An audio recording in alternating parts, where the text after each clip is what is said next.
Disduk Capil Kota Palembang berupaya memberikan pelayanan terbaik bagi masyarakat. Salah satunya, korban kebakaran yang berada di Lorong Bahagia Simpang Sungki, Kertapati.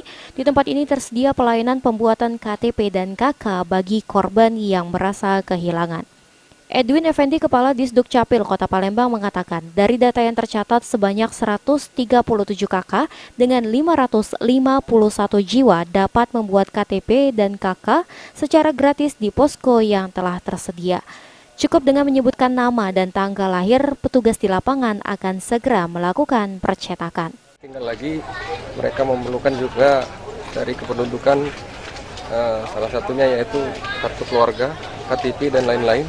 Untuk mereka mengurus kepentingan baik untuk kesehatan, keperbankan dan lain-lain. Jadi sudah didata 137 KK, 551 jiwa sudah kami perintahkan. Sementara itu, Mbak Simah, salah satu korban kebakaran, mengungkapkan perasaan sedihnya karena telah terkena musibah kebakaran sebanyak 2 kali.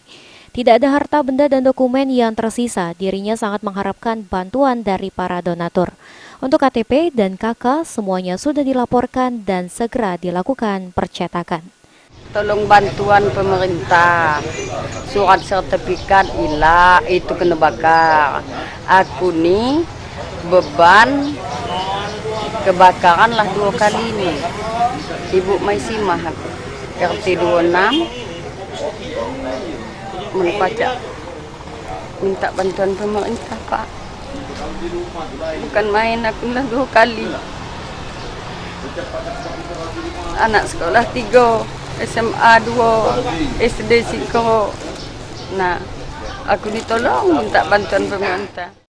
Amanda Lydia, PAL TV.